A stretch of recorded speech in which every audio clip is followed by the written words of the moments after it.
మన దేశంలో అంటే భారతదేశంలో లక్షలాది మంది జీవితాలు వాళ్ల పెళ్లిళ్ల దగ్గర్నుంచి ఆస్తి పంపకాల వరకు అన్నిటినీ ఒక ప్రత్యేకమైన న్యాయ వ్యవస్థ శాసిస్తుంది.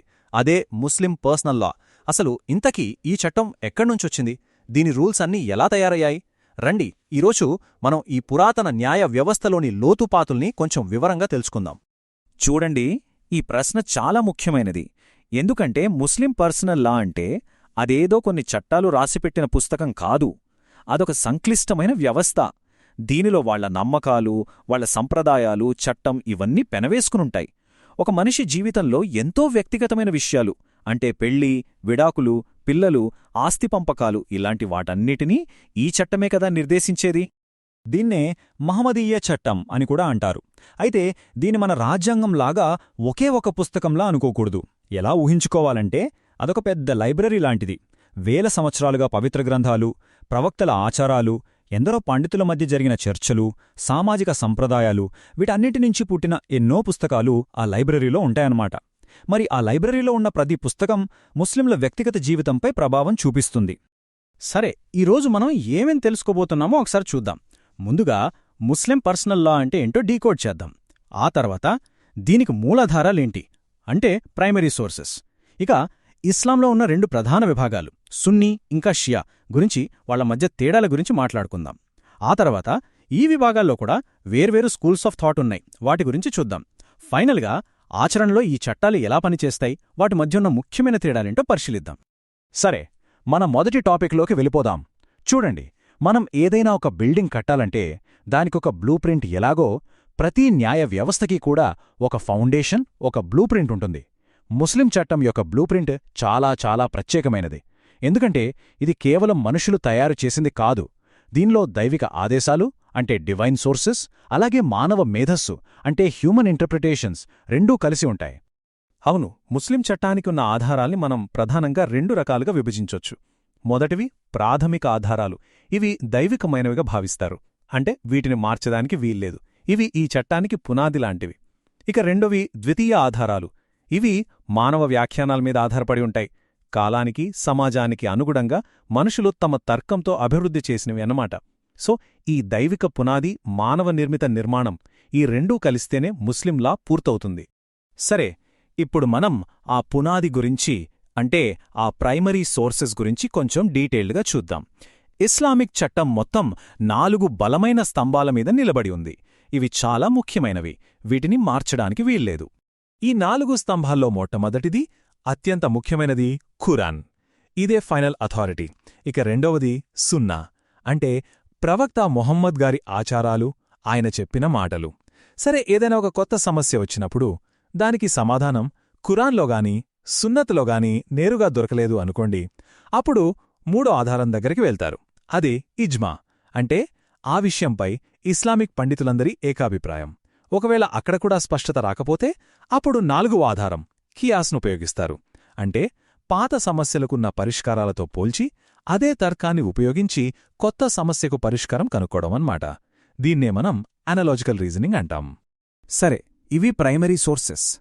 మరి సెకండరీ సోర్సెస్ ఏంటి అంటే ఈ దైవిక పునాదుల మీద ఆచరణలో చట్టాన్ని నిలబెట్టేవి ఇవే. ఉదాహరణకి ఉర్ఫ్ అంటే స్థానిక ఆచారాలు. అయితే ఆ ఆచారాలు ఇస్లామిక్ సూత్రాలకు వ్యతిరేకంగా ఉండకూడదు. అలాగే మన భారతీయ కోర్టులు ఇచ్చే తీర్పులు అంటే జ్యుడిషియల్ డెసిషన్స్. కాలక్రమేణా ఇవి కూడా చట్టాన్ని ప్రభావితం చేశాయి. ఇక మూడవది మన పార్లమెంట్ చేసే చట్టాలు. ఉదాహరణకి 1937 షరియత్ యాక్ట్ లాంటివి. ఇవన్నీ కలిసి ఈ న్యాయ వ్యవస్థను ప్రస్తుత కాలానికి అనుగుణంగా మారుస్తూ ఉంటాయి. చూడండి, ఏ మతంలోనైనా ఏ న్యాయ వ్యవస్థలోనైనా కాలం గడిచే కొద్దీ వ్యాఖ్యానాల్లో తేడాలు రావటం సహజం. ముస్లిం చట్టంలో కూడా ఒక చారిత్రక సంఘటన 2 భిన్నమైన ఆలోచనా ధోరణులకు దారితీసింది. ఆ గొప్ప విభజనే సున్నీ మరియు షియా. గుర్తుంచుకోండి, ఇది కేవలం రాజకీయ విభజన మాత్రమే కాదు, న్యాయపరమైన విషయాల్లో కూడా ఇది చాలా పెద్ద విభజన. ఈ తేడాలన్నిటికీ మూలం ఒకటే ప్రశ్న: ప్రవక్త మొహమ్మద్ గారి తర్వాత నాయకత్వం ఎవరిది? ఈ ఒక్క ప్రశ్నతోనే ఇస్లాంలో సున్నీ, షియా అనే 2 ప్రధాన శాఖలు ఏర్పడ్డాయి. మొదట్లో ఇది నాయకత్వానికి సంబంధించిన విషయమే అయినా కాలం గడిచే కొద్దీ చట్టాన్ని అర్థం చేసుకోవడంలో, దాన్ని ఆచరించడంలో కూడా వాళ్ల మధ్య చాలా తేడాలొచ్చాయి. ఒకే చెట్టుకు రెండు వేర్వేరు కొమ్మలు పెరిగినట్లు అన్నమాట. సరే, సున్నీ, షియా అని రెండు కొమ్మలనుకున్నాం కదా, ఆ కొమ్మలకు కూడా మళ్ళీ చిన్న చిన్న ఉపశాఖలున్నాయి. వీటినే మనం స్కూల్స్ ఆఫ్ థాట్ లేదా న్యాయ పాఠశాలలు అంటాం. అంటే బేసిక్ ప్రిన్సిపల్స్ అవే ఉంటాయి, కాని వాటిని ఇంటర్ప్రెట్ చేసే విధానంలో, వాటిని అప్లై చేసే పద్ధతిలో తేడాలుంటాయి. ఒకే విషయాన్ని వేర్వేరు కోణాల్లో చూడటం లాంటిది. ముందుగా సున్నీ ఇస్లాంని తీసుకుంటే ఇందులో 4 ప్రధాన స్కూల్సున్నాయి: హనఫీ, మలికీ, షఫీయీ మరియు హన్బలీ. మన భారతదేశంలో ఉన్న మెజారిటీ సున్నీ ముస్లింలు హనఫీ స్కూల్ని ఫాలో అవుతారు. ఇది కొంచెం ఫ్లెక్సిబుల్గా, తర్కానికి ఎక్కువ ప్రాధాన్యత ఇస్తుంది. మిగతా స్కూల్సు కొన్ని మదీనా ఆచారాలకు, కొన్ని అక్షరార్థ వ్యాఖ్యానానికి ఎక్కువ ఇంపార్టెన్స్ ఇస్తాయి. సో బేస్ ఒకటైనా అప్రోచ్లో తేడా అన్నమాట. ఇక షియా ఇస్లాం విషయానికొస్తే ఇక్కడ కూడా వేర్వేరు స్కూల్సున్నాయి. వాటిలో అత్యంత ముఖ్యమైనది జాఫరీ స్కూల్. వీళ్లకి సున్నీలకు ఒక ముఖ్యమైన తేడా ఉంది. షియాలు ఖురాన్, సున్నత్తో పాటు ప్రవక్త వంశానికి చెందిన 12 మంది ఇమాముల బోధనలను కూడా ఒక ముఖ్యమైన చట్టపరమైన ఆధారంగా తీసుకుంటారు. ఈ అదనపు ఆధారం వల్ల వాళ్ల న్యాయపరమైన నిర్ణయాలు సున్నీల కంటే భిన్నంగా ఉంటాయి. సరే, ఇన్ని సిద్ధాంతాలు, స్కూల్స్ గురించి మాట్లాడుకున్నాం కదా. థియరీ బానే ఉంది, కానీ ప్రాక్టికల్గా వీటి ప్రభావమేంటి? అంటే ఈ తేడాలన్నీ ఒక సాధారణ వ్యక్తి జీవితాన్ని, వాళ్ల పెళ్లి, విడాకులు, ఆస్తి హక్కులు వీటిని నిజంగా ఎలా ప్రభావితం చేస్తాయి? ఇప్పుడు అది చూద్దాం. ఈ టేబుల్ చూస్తే మనకు కొన్ని ముఖ్యమైన తేడాలు స్పష్టంగా కనిపిస్తాయి. ఉదాహరణకి ముతా మ్యారేజ్ అంటే టెంపరరీ మ్యారేజ్. ఇది షియా లా ప్రకారం చెల్లుతుంది, కానీ సున్నీ లా ప్రకారం అస్సలు చెల్లదు. ఇక విడాకుల విషయం, ట్రిపుల్ తలాక్, ఒకేసారి 3 సార్లు తలాక్ చెప్పడమనేది సున్నీ చట్టంలోని కొన్ని స్కూల్స్లో గతంలో చెల్లుబాటు అయ్యేది, కానీ షియాలా దీన్ని అంగీకరించదు. వారసత్వంలో కూడా అంతే. సున్నీలాలో ఆస్తి పంపకాలకు ఫిక్స్డ్ షేర్స్ ఉంటే, షియాలాలో దగ్గర రక్త సంబంధికులకు ఎక్కువ ప్రాధాన్యత ఉంటుంది. చూడ్డానికి చిన్న తేడాలుగా అనిపించినా ఇవి కుటుంబ వ్యవస్థ మీద, ఆస్తి హక్కుల మీద చాలా పెద్ద ప్రభావాన్ని చూపిస్తాయి. అయితే ముస్లిం పర్సనల్ లా అనేది స్థిరంగా ఉండిపోయేది కాదు. అది కాలంతో పాటు మారుతూ ఉంటుంది, ముఖ్యంగా ఆధునిక ప్రభుత్వాలు చేసే చట్టాల వల్ల.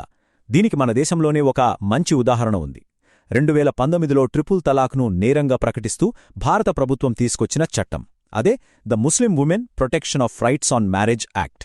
ఇదేం చూపిస్తుందంటే, శతాబ్దాల నాటి మతపరమైన ఆచారాలకి, ఆధునిక లౌకిక చట్టాలకి మధ్య ఉన్న సంబంధం ఎంత సంక్లిష్టంగా ఉంటుందో చూపిస్తుంది.